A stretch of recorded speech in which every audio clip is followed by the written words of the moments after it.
Página 39, a 10ª lição. O processo de evangelização, fé. A semente. Fé é uma identificação com Jesus Cristo, uma confiança total nele, e não no nosso próprio mérito, desempenho ou até as habilidades. Uma pessoa que tem fé ou muita autoconfiança na sua própria habilidade, aquela pessoa não vai ter fé em Jesus Cristo e vai preferir confiar no seu mérito e suas habilidades. Então, é importante para a gente, não somente para a nossa salvação, mas para a nossa vida diária, de confiar na presença de Deus, na sua força na nossa vida, em vez da nossa própria habilidade. Por causa disso, vamos orar e pedir a Deus a compreensão da fé para poder viver esta realidade. Deus, nós queremos confessar imediatamente nossa tendência de confiar nas nossas próprias habilidades. Nós queremos confessar nossa tendência de olhar no nosso mérito, achar que nós estamos de alguma maneira diferente ou merecedores de algo diferente. Mas eu peço que o Senhor abra nossos olhos e coloque na nossa vida uma fé que confia no Senhor em todas as coisas, uma fé que permite que a gente vê nossas vidas, de ver o Senhor, Tua palavra pelos Teus olhos e Tua ótica, em vez com nossos próprios olhos. Deus, cria em nós uma dependência total da Tua pessoa, do Senhor Jesus Cristo nas nossas vidas. Colocamos isso perante o Senhor, pedindo que o Senhor abra nossos olhos para compreender o que é biblicamente fé. Obrigado, em nome de Jesus. Amém, Senhor. A semente é fé, é uma identificação com Jesus Cristo e uma confiança total nele e não no nosso próprio mérito ou desempenho. Quando a pessoa reconhece seu estado ou condição e a necessidade da graça de Deus, ela se arrepende da velha vida, fixando os olhos em Cristo. Nesse ponto, confia inteiramente no mérito de Jesus Cristo e no que ele fez na cruz, em vez de confiar na sua própria capacidade de agradar a Deus. Ela confia na graça do Senhor Jesus. Esta fé não é uma afirmação intelectual sobre o que Jesus fez, mas uma identificação com a pessoa dele e com sua obra. Esse ponto é muito importante porque fé envolve ação. Fé é que você coloca a sua vida nas mãos de Jesus, não simplesmente intelectualmente afirmando algo.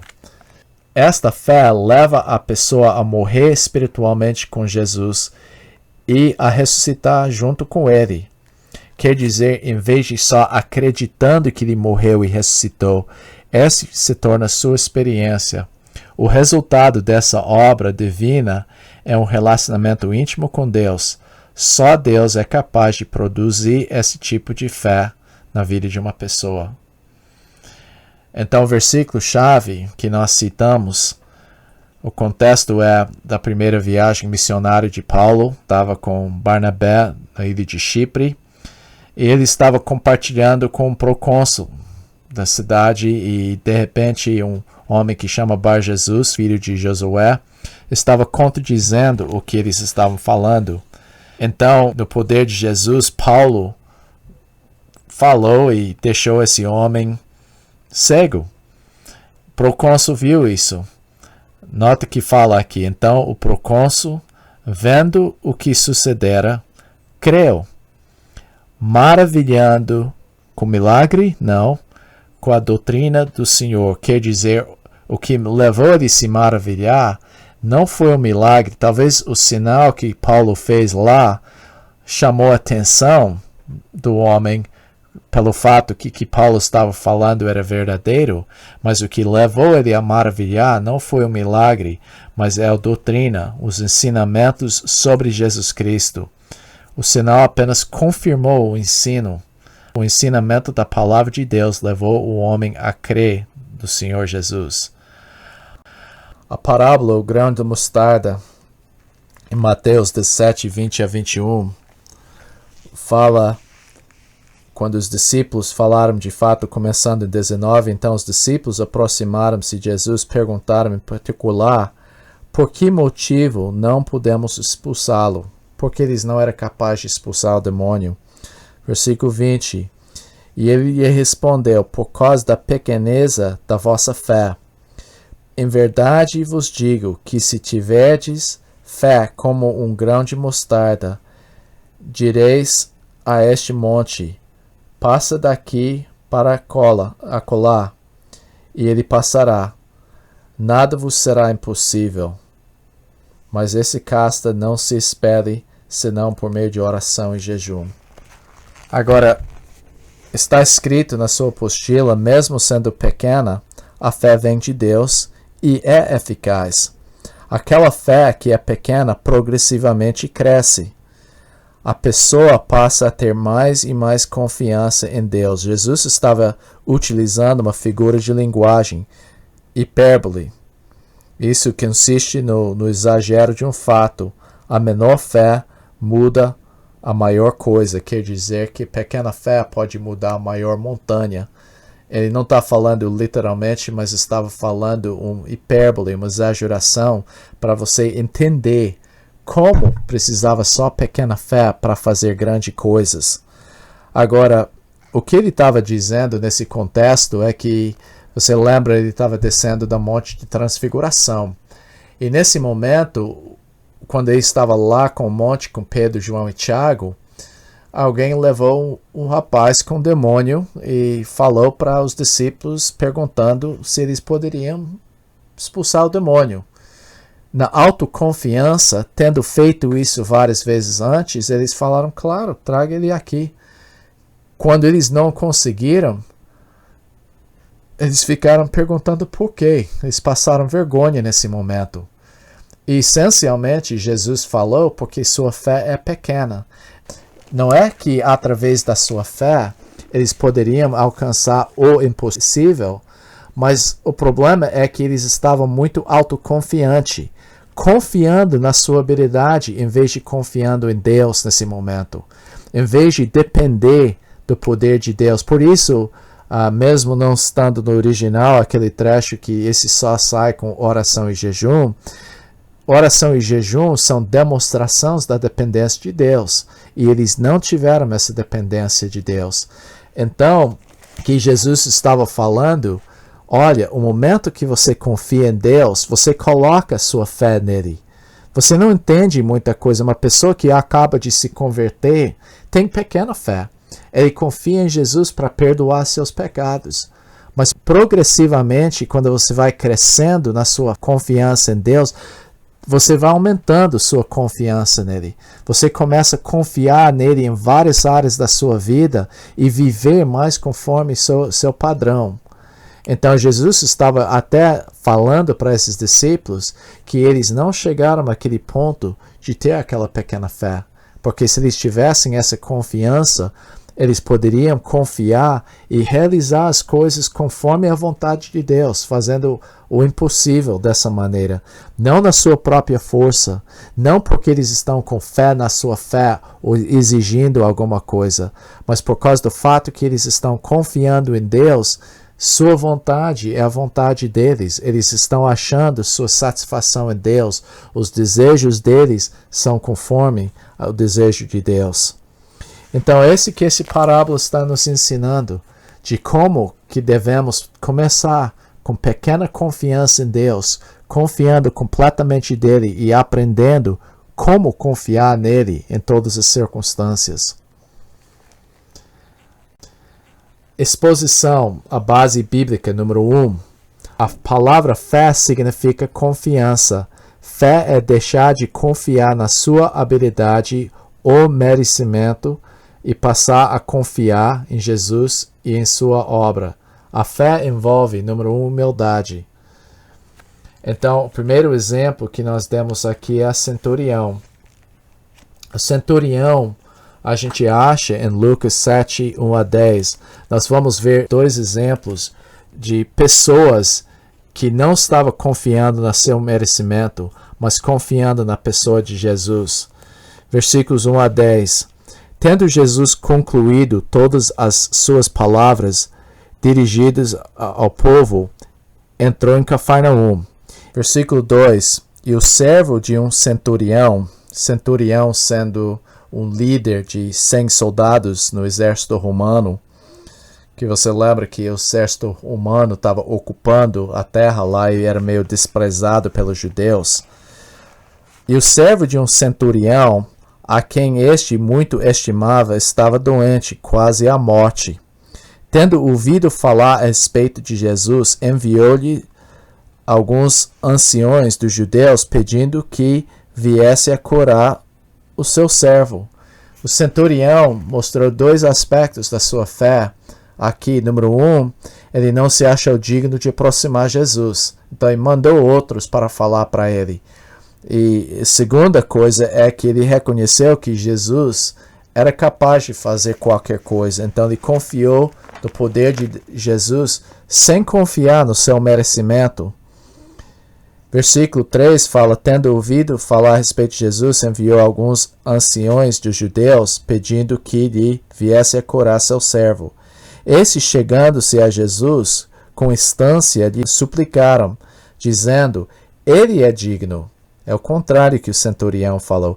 Ele é digno de que lhe faças isto, porque é amigo do nosso povo, e ele mesmo nos edificou a sinagoga. Nota que os judeus estavam achando, por causa do fato que ele beneficiou os judeus, ele era merecedor de receber esse favor. Isso é muito comum hoje em dia, de pessoas pensar que através de as ações de uma pessoa, aquela pessoa vai passar a merecer um favor de Deus. De fato que o homem falou depois disso, então Jesus foi com eles. Olha a humildade de Jesus, ele não discutiu nada. E já perto da casa, o centurião enviou-lhe amigos para lhe dizer, Senhor, não te incomodes, porque não sou digno de que entres em minha casa. Como falei na apostila, o homem reconheceu que Jesus, entrando na sua casa, ia deixar ele impuro perante os judeus. Então ele falou, eu não sou digno de você pagar esse preço, Jesus. E ele mencionou, por isso mesmo, não me julguei digno de ir ter contigo. Porém, manda com a palavra, e o meu rapaz será curado. Porque também eu sou um homem sujeito à autoridade. Ele teve uma pessoa que era uma gentia. E ela era de um grupo de pessoas, de canaítas, que foram expulsos da terra por ser pessoas idólatras.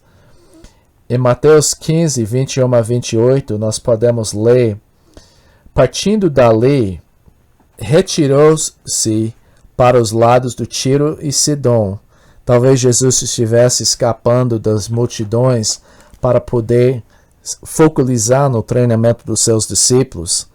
E eis que uma mulher cananeia, isso indica que ela era uma daquele grupo que foi expulso, que não tive muita instrução sobre o Deus verdadeiro, que viera daquelas regiões, clamava, Senhor, filho de Davi. Interessante, ela chamou ele filho de Davi porque ela estava usando o título messiânico. Tem compaixão de mim. Minha filha está horrivelmente endemoninhada. Então ela estava olhando e pedindo da autoridade dele, reconhecendo que ele era o Messias, e também pedindo compaixão, a misericórdia, até pedindo compaixão de mim, deixa bem claro que ela não está se colocando numa posição de merecer algo. Ele, porém, não lhe respondeu palavra, e os discípulos aproximaram-se e rogaram-lhe, despede-a, pois vem clamando atrás de nós. Quer dizer, Jesus completamente ignorou a mulher. E os discípulos falam, por favor, Senhor, faça alguma coisa com essa mulher, está perturbando a gente. Versículo 24, mas Jesus respondeu, não foi enviado senão as ovelhas perdidas da casa de Israel. Ela, porém, veio e o adorou, no sentido que ela se prostrou, dizendo, Senhor, socorre-me. Então ele respondendo, disse, Não é bom tomar o pão dos filhos e lançar aos cachorrinhos. Eu gostei da tradução cachorrinhos, porque não é vira-lata ou rasga-saco, como algumas pessoas falam, mas era o cachorrinho de casa. Mas mesmo assim, que você tem muita afeição para aquele cachorro de casa, você não coloca ele igual ao filho. E Jesus estava realmente falando que você não é igual o filho de Israel aqui, porque esse foi meu alvo. Ela, contudo, replicou: sim, senhor, porém os cachorrinhos comem das migalhas que caem da mesa dos seus donos. Então, ela está falando: sim, senhor, eu não sou digna, eu não mereço isso, mas eu estou pedindo que o senhor só deixe algo cair para mim, aquilo que não é merecido. Então lhe disse Jesus: ó mulher, grande é tua fé, faça-se contigo como queres. E desde aquele momento sua filha ficou sã. Agora o ponto não é que ela exigiu, ela não falou: eu não aceito, ou ela não determinou alguma coisa aqui. Ela simplesmente estava confessando sua indignidade e apelando por Jesus ter misericórdia na vida dela, de ter compaixão da situação. Ela teve confiança no seu amor, na sua misericórdia, seu poder, mas também estava convicta do fato que ela era indigna desse favor de Jesus. Como eu falei na sua apostila, ela reconheceu sua indignidade e mostrou confiança na bondade de Jesus. A razão aqui em Mateus, que foi esse elogio da fé dela, que não está em Marcos, porque ele estava reprovando os judeus. Os judeus tiveram toda a razão para confiar em Jesus e não confiaram, mas a mulher confiou. Então, de fato, Jesus citou duas pessoas, o centurião e a mulher sirofeniciana, para colocar como exemplos de fé, pessoas que não tiveram motivo para crer, mas creram. Creram na humildade, não confiando no seu merecimento, mas confiando na bondade de Cristo. Em Mateus capítulo 5, eu mencionei segundo o aspecto da necessidade para ter fé bíblica. E parece estranho, parece a mesma coisa, mas um pouco diferente. Em Mateus capítulo 5, versículo 3, fala: bem-aventurados os humildes de espírito, porque deles é o reino dos céus. Agora, essa palavra humilde aqui é diferente do que a humildade que eu mencionei antes, de se achar indigno. Essa é uma palavra que mostra a dependência. Esta palavra é usada para um mendigo, uma pessoa que depende das outras pessoas para sustento. Então, humildade e dependência são entrada no reino do céu, porque ele fala: bem-aventurados os humildes do espírito, os pobres, as pessoas que vivem na dependência, porque deles é o reino do céu. Essa é a porta para a entrada. E eu falei, humilde significa pobre como um mendigo, quer dizer sem recursos próprios, mas vivendo na dependência de Deus. Uma pessoa que é humilde e dependente. Esse é o outro aspecto de fé, porque se eu sou autossuficiente, eu não posso ter fé. Outro exemplo que nós mencionamos aqui, e nós definimos fé no começo com isso, é o aspecto de confiança. E nós citamos um exemplo de Abraão. Você lembra que Abraão, ele teve fé no início desse processo, que ele foi justificado pela sua fé. Mas você pode ver que esta fé não foi completa ainda. Você viu que ele mostrou uma falta de fé quando ele mentiu 2 vezes. Ele tentou se preservar, achando que sua mentira ia preservar sua vida, sem confiar na preservação de Deus, falando que Sara é minha irmã. Ele fez isso 2 vezes. Você pode ver que ele engravidou a serva Agar num relacionamento adúltero, né? Isso não foi certo que Abraão fez. Ele estava tentando ajudar Deus, ele não confiou em Deus, ficou impaciente, ele e a esposa, e adiantaram o processo pensando que podiam ajudar Deus a cumprir sua promessa. Então, aqui finalmente você pode ver que depois de anos de Deus trabalhando e desenvolvendo a confiança de Abraão, você pode ver que ele chegou à fé. De fato, a fé dele, eu acho, consumou, conforme o livro de Tiago, quando ele sacrificou Isaac, mas a gente vai falar sobre isso depois. Versículo 16, de capítulo 4 de Romanos, ele fala, essa é a razão porque provem da fé, que salvação vem mediante a fé, para que seja segundo a graça. Que nota, a graça é que salva a gente mediante a fé, a fim de que seja firme a promessa para toda a descendência, não somente ao que está no regime da lei, mas também ao que é da fé que teve Abraão, porque Abraão é pai de todos nós. Quer dizer que ele está falando, a promessa que Deus deu para Abraão não foi baseada no mérito, mas veio pela graça mediante a fé na vida dele. E por isso, quando fala que ele é pai de todos nós, não só os que são do regime da lei, quer dizer os judeus, mas todos nós que seguimos os pecados de fé de Abraão. Então, ele foi salvo pela promessa, a promessa da graça na vida dele, não pelas obras da lei. 17 fala da promessa, como está escrito, por pai de muitas nações te constituí, perante aquele no qual creu, o Deus que vivifica os mortos e chama à existência as coisas que não existem.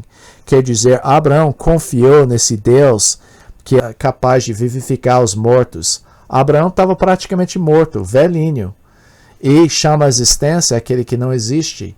O que é isso? Um filho que não existe. Ele chamou à existência. E em versículo 18, Abraão, esperando contra a esperança, quer dizer, ele confiou numa situação impossível. Ele creu para ver o pai de muitas nações, segundo lhe foi dito, assim será a sua descendência.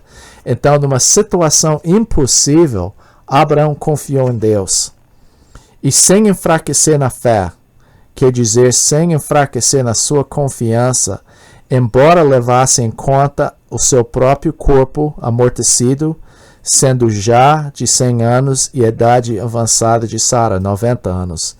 Não duvidou da promessa. Nota, a confiança e a fé de Abraão não estava no seu desejo.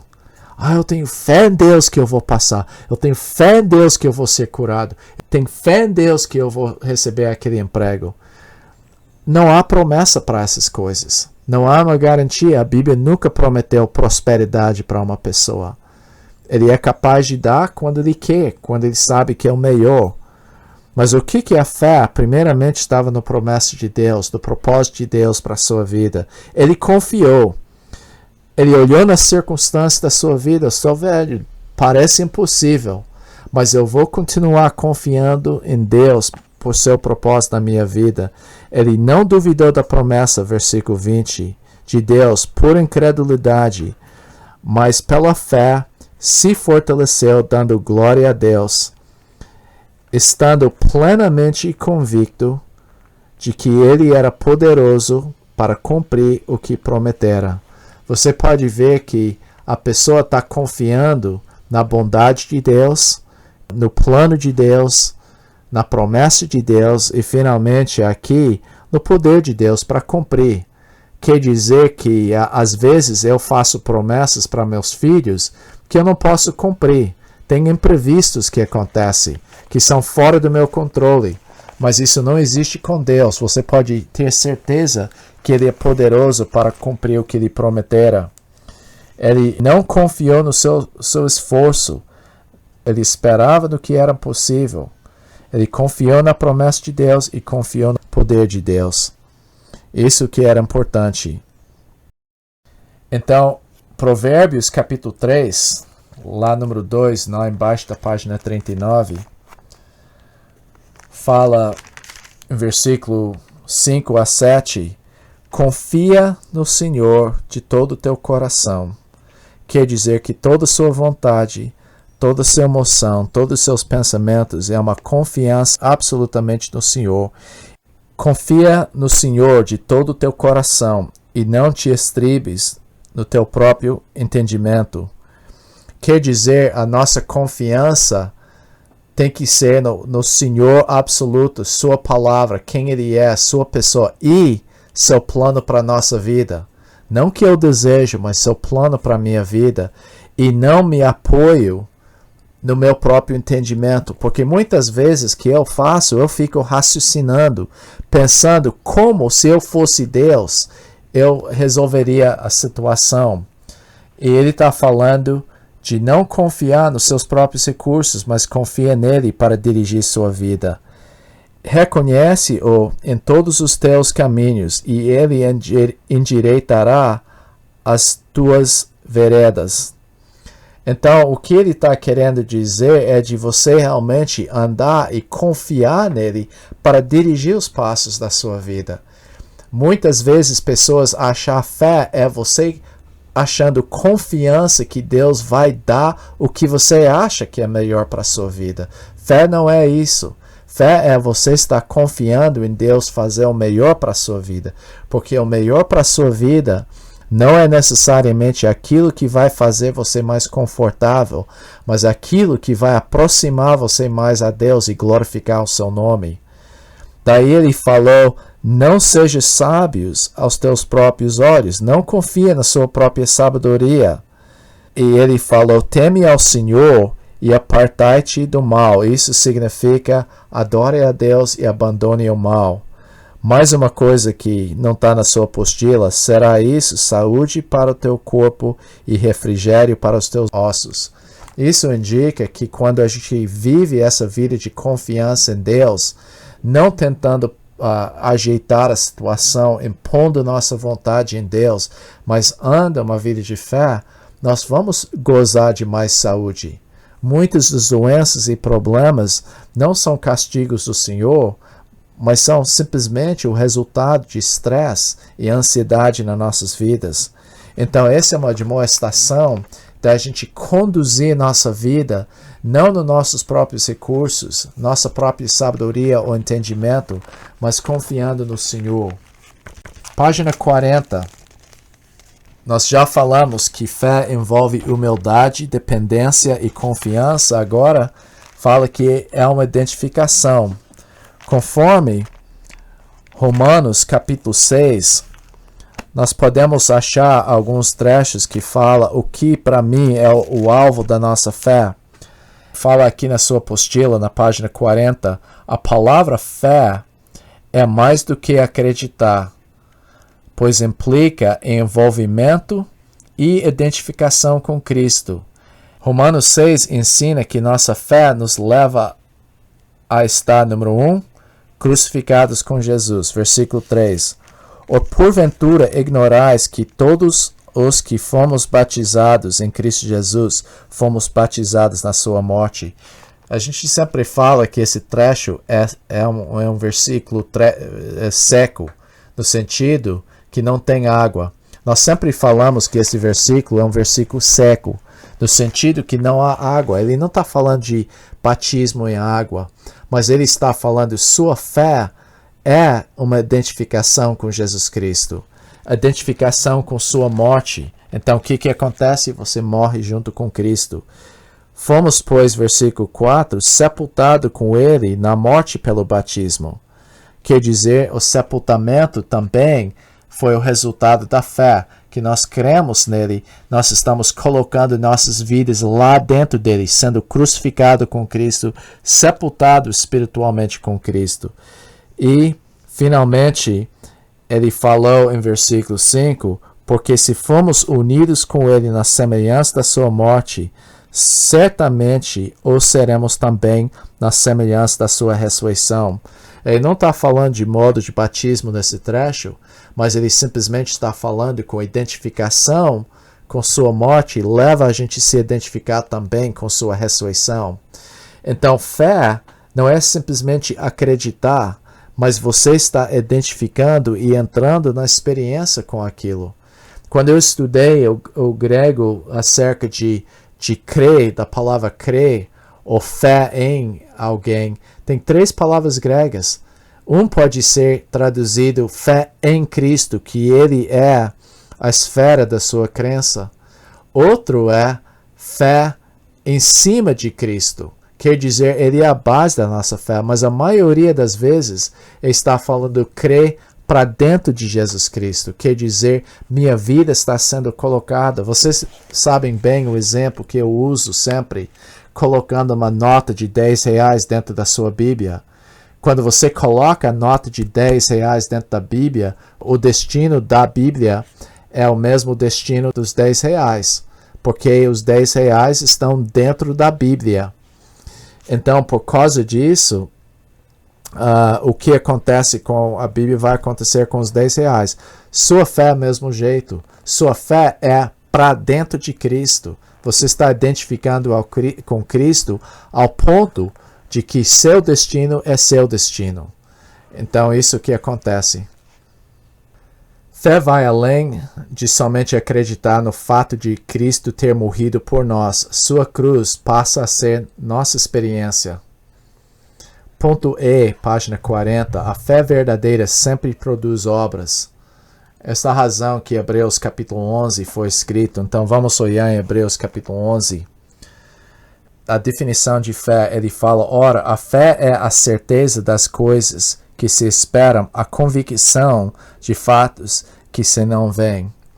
Uma das coisas que eu sempre penso em Indiana Jones, um filme sobre Indiana Jones, quando eu penso de fé, ele estava procurando o cálice, o cálice que o Senhor usou na última ceia.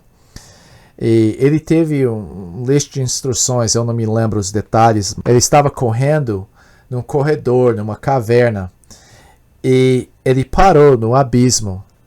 E as instruções falaram para ele pisar no ar e atravessar o abismo. A lógica dele falou que não houve nada lá, mas ele tinha uma escolha, e uma escolha só, é de confiar no que foi escrito lá. E ele pisou no ar. Agora, é uma coisa simplesmente acreditar e fala que você acredita, mas fé é que você vai agir conforme aquilo que foi falado. Se você acredita que foi falado, você vai agir. Claro que cada um de vocês conhecem a história do propósito da vida. A história é verídica. Este homem puxou um cabo de aço de um lado das cataratas de Niágara para outro. Ele ia andar de Canadá para os Estados Unidos e ele andou. E ele pegou um carrinho de mão e andou de um lado para outro com tijolos. E ele perguntou, quanto vocês creem que eu posso fazer isso de novo? E todo mundo falou que acreditou. E ele falou, quem vai comigo? E ninguém quis. Por quê? Porque é uma coisa sentar na beira lá e falar, sim, eu acredito que ele pode, e aplaudir quando ele faz. Mas é outra coisa de arriscar sua vida. Quer dizer, esta pessoa estaria apostando sua vida na habilidade daquela pessoa a atravessar. Então, de fato, a história é que o patrão dele fez isso. Ninguém quis, mas o patrão fala que eu vou. E ele ficou nos ombros desse homem enquanto ele atravessou. Eu nem posso imaginar fazer uma coisa assim. Mas o homem fez. Mas, de certa forma, é a mesma coisa. Se Jesus Cristo não é o caminho verdadeiro e a vida, eu estou perdido. Porque eu apostei minha vida no fato que Deus se tornou homem e habitou entre nós. Se isso não é verdade, minha vida está jogada fora. Eu apostei minha vida nesse fato que Jesus Cristo ressuscitou dos mortos. Eu identifiquei com isso. Então, esse versículo, em realidade, quando ele fala aqui, a fé é a certeza das coisas que se esperam. Quer dizer, ele está falando que você vai ter ação baseada na certeza do futuro, o qual não podemos ver. Você não pode ver o futuro, mas você espera e age conforme a certeza desse futuro com Jesus Cristo. E também ele falou que é a convicção de fatos que não se veem. Quer dizer, está baseada em que você vai agir conforme aquilo que Deus declarou. Então, em realidade, nossa vida de fé é isto. Cristo me declarou perdoado. O inimigo fica me acusando dos meus pecados. Mas se eu creio que Jesus perdoou meus pecados, eu vou agir como uma pessoa perdoada. Ele me declarou um santo. Eu posso não sentir tão santo hoje, mas o fato é que eu vou agir como um santo, conforme que ele declarou. Eu sou sal da terra, eu sou luz do mundo. Essas verdades são importantes. Agora, em Hebreus capítulo 11, ele deu vários exemplos de fé. Nós não temos tempo para examinar todos, mas em versículo 4 ele fala, pela fé Abel ofereceu a Deus. Nota, ele adorou a Deus da maneira que Deus mandou, mas nota, pela fé Abel agiu. Ele agiu conforme que Deus tinha falado. O que fala aqui em versículo 5, pela fé Enoque foi transladado. Quer dizer por quê? Porque para não ver morte, não foi achado porque Deus o transladara, pois antes da sua transladação obteve testemunho de haver agradado a Deus. Ele andou com Deus. Ele agiu, sua vida foi conduzida na luz do que Deus falou. Você lembra, naquela época, não tiveram muita revelação de Deus. É um tempo muito primitivo, era antes do dilúvio. Mas mesmo assim, ele andou com Deus. Versículo 7 fala, pela fé, Noé, divinamente instruído acerca dos acontecimentos que ainda não se viam, e sendo temente a Deus, aparelhou uma arca. Nota, não teve sentido porque no paradigma do mundo dele nunca choveu. Houve a neblina que regou a terra. Então, ele não entendeu quando ele falou que ia chover e causar um dilúvio. Então, mesmo assim, ele agiu. Ele preparou a arca como Deus tinha mandado ele. E, finalmente, Abraão obedeceu. Como fala em versículo 8, pela fé, Abraão, quando chamado, obedeceu. Então, ele agiu, mesmo nunca tendo visto a terra. Ele não sabia, mas ele sabia que o plano de Deus estava certo para a sua vida. Nota, em cada uma dessas situações, a pessoa estava ignorante de porquê, como, não entendeu o que ia acontecer, mas confiou em Deus e agiu conforme isso. Então, fé vai sempre envolver ações.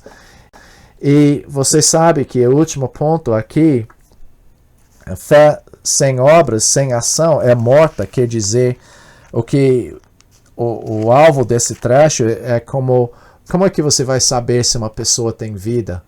Você vai ver se você pode sentir o coração batendo, escutar para ver se está respirando. Se não está respirando e o coração não está batendo, você pode concluir que a pessoa está morta.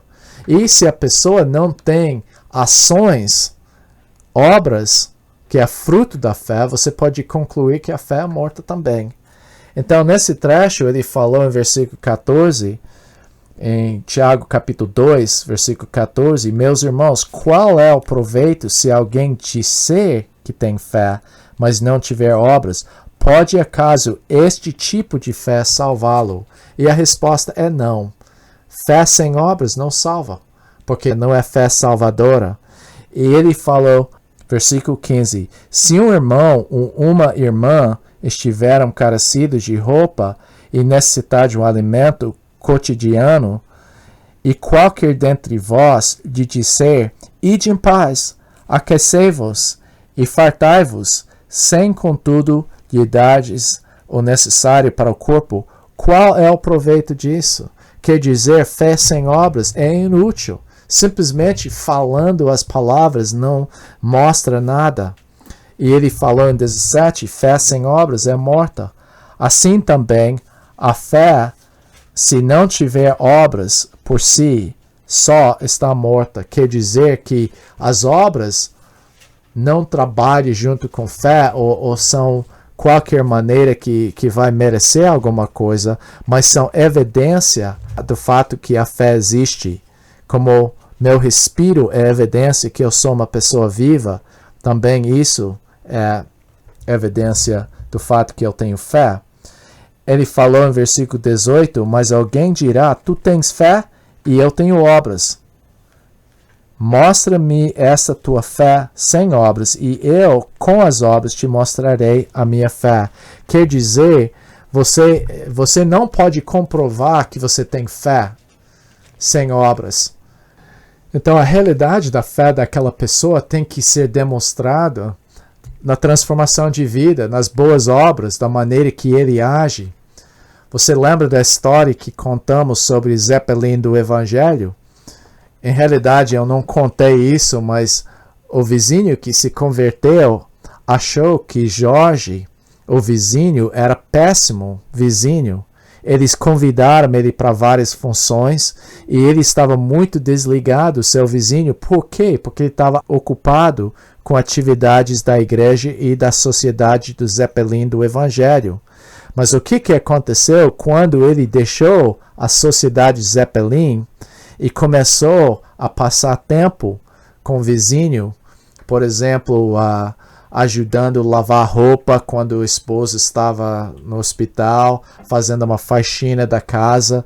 Esses tipos de boas obras mostraram a realidade de Cristo na vida do vizinho.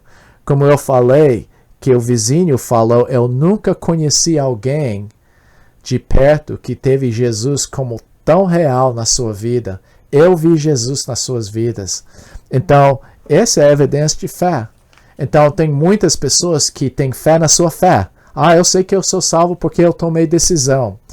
A Bíblia nunca manda a gente olhar numa decisão como evidência da nossa salvação, mas sempre pede para você examinar suas obras para ver se reflete uma fé verdadeira. Agora, claro, você pode tentar na sua própria força fazer essas obras, mas são obras mortas.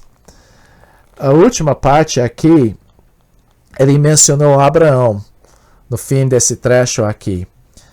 Em versículo 21, ele falou, não foi por obras que o nosso pai Abraão foi justificado quando ofereceu sobre o altar o próprio filho Isaque. A primeira vez que eu li esse versículo, a coisa que eu pensei, olha, está contradizendo o que Paulo falou. Porque Paulo falou que Abraão não foi justificado pelas obras em Romanos capítulo 4. Mas o que ele estava falando? Note isso.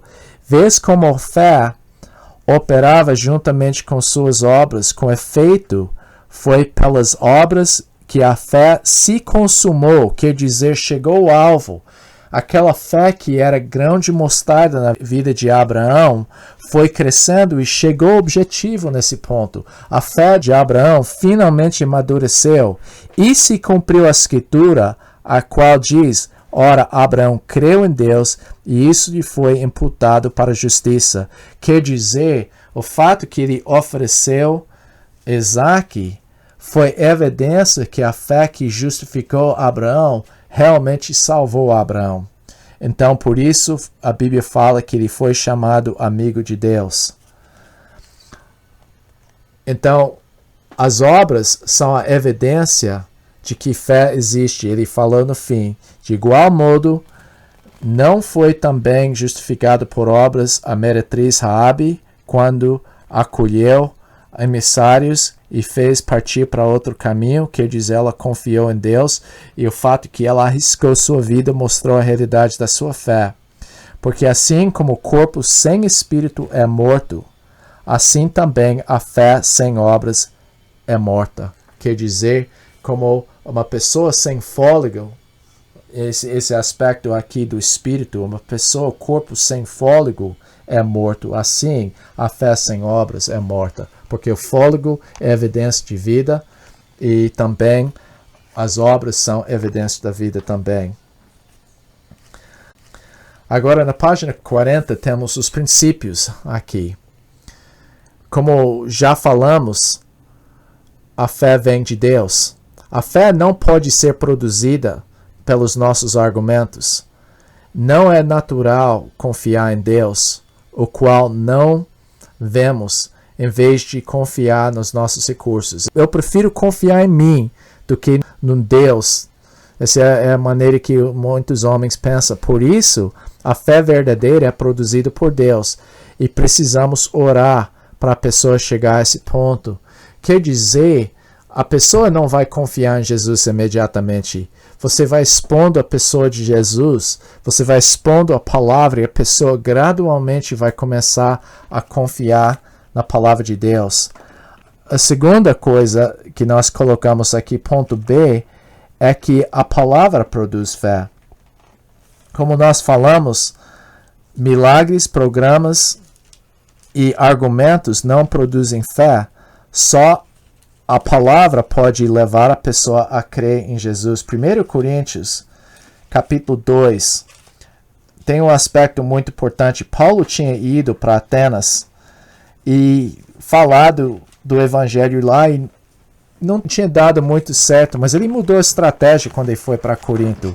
Eu, irmãos, versículo 1, 1 Coríntios 2, 1.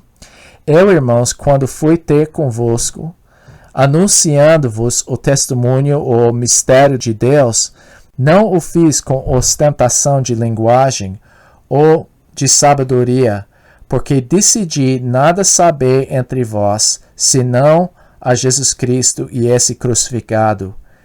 E foi em fraqueza e temor e grande temor que eu estive entre vós.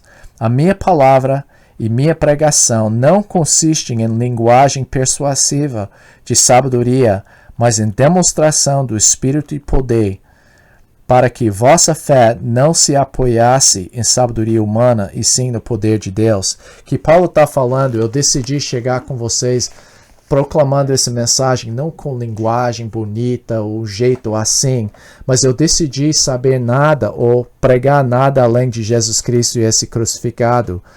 E ele falou, eu queria que isso seja uma demonstração do Espírito e poder, em vez dos meus argumentos, minha eloquência, eu queria que veja o poder de Deus, que ia penetrar e transformar a vida. Sabe, uma pessoa convencida não tem uma vida transformada, mas uma pessoa convicta pelo poder do Espírito Santo vive uma realidade de uma vida transformada. Paulo falou, eu não queria confiar nos meus argumentos, mas simplesmente nessa mensagem. Jesus e este crucificado. Nota que ele proclamou primeiro Jesus. Nota, para que sua fé não apoiasse nos meus argumentos, na minha filosofia, na sabedoria humana. Porque se eu puder convencer você, alguma pessoa tem argumentos melhores para desconvencer você.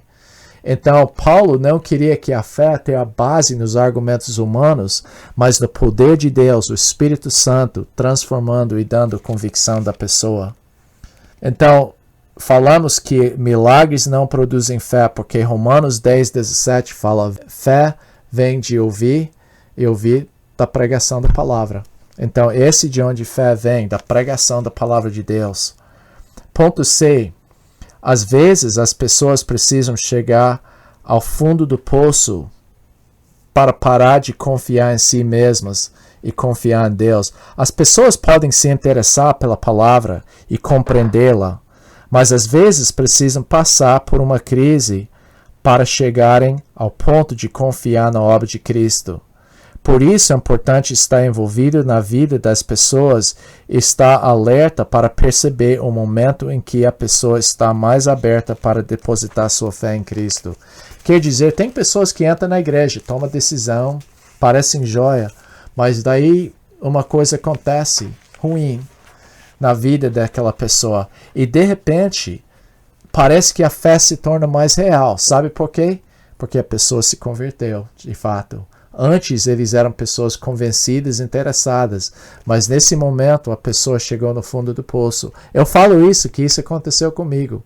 Passei 4 anos numa igreja e finalmente quando cheguei no fundo do poço, era mais ou menos 3 anos, 2, 3 anos na igreja, mas quando eu cheguei no fundo do poço um dia, eu clamei a Jesus finalmente. Parei de confiar na minha dignidade, parei de confiar do que o mundo podia me oferecer, confiar em Jesus Cristo. Página 41. Os métodos. Evangelização é mais do que uma aula ou pregação.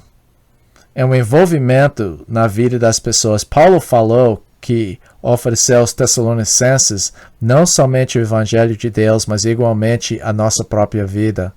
1 Tessalonicenses 2:8. Quer dizer, ele não somente deu uma aula, mas investiu sua vida neles. Então, essa parte de métodos é bem pequeno, mas é muito importante. Primeira coisa que eu falo é: seja transparente. Eles se abrirão com você quando você se abre com eles. Quer dizer, você mostra suas fraquezas. Se você chega lá como crente perfeito, né, que não tem nenhum problema na sua vida, não peca mais, eles não vão identificar. Mas o fato que você é uma pessoa transparente e aberta vai ter um impacto na vida dessas pessoas. Ponto B. Estude com a pessoa em variadas situações. Deixa observar a sua vida em várias situações. Quer dizer, convida a pessoa para ir a um lugar com você. Você lembra daquele, voltando para a história do Zeppelin do Evangelho?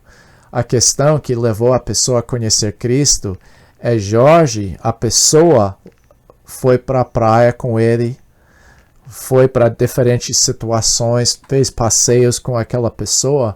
Daí a pessoa pode ver ele em várias situações e ver a realidade de Cristo na sua vida. Então isso é muito importante. Número 3.c. Esteja presente nos momentos difíceis. Visite em tempos de dificuldade. Comunica o amor. Visitar quando a pessoa está no hospital. Se você conhece uma pessoa. Essa é uma coisa que é muito importante, que eu não faço o suficiente. Mas uma das coisas, se você quer ser aquela pessoa que tem impacto na vida do outro, quando no momento de crise, você tem que estar lá. Isso é muito importante. Ponto D. Ajude a pessoa. Esteja alerta às oportunidades para servir a pessoa.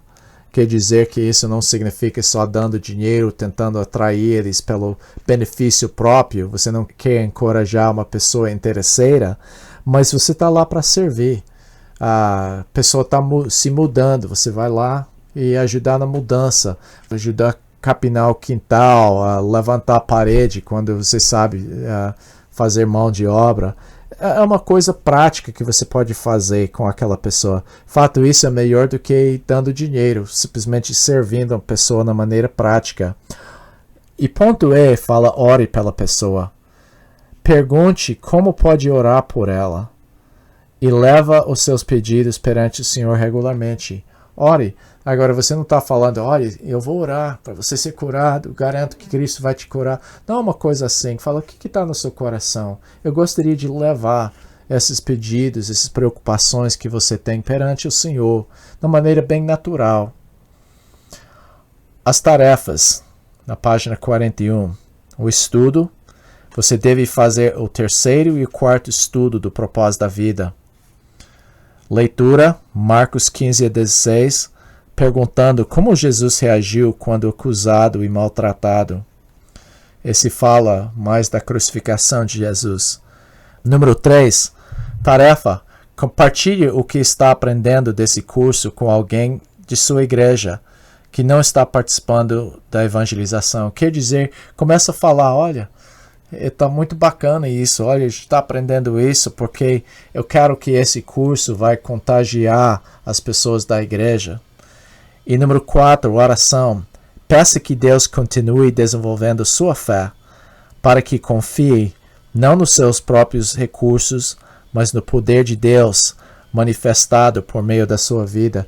Isso é muito importante porque a coisa que eu tenho visto e que não são as pessoas seminaristas e as pessoas que têm grande treinamento ou eloquência que Deus está usando. Às vezes são as pessoas mais simples que Deus está usando, porque essas pessoas não têm nada de recurso próprio, mas estão confiando em Deus e confiando no poder da palavra de Deus para transformar vidas. E isso é o que é necessário para ser um evangelista. Então peça que Deus aumente sua fé. Diminua a autoconfiança e aumente a fé nele. Esse que deve ser seu pedido.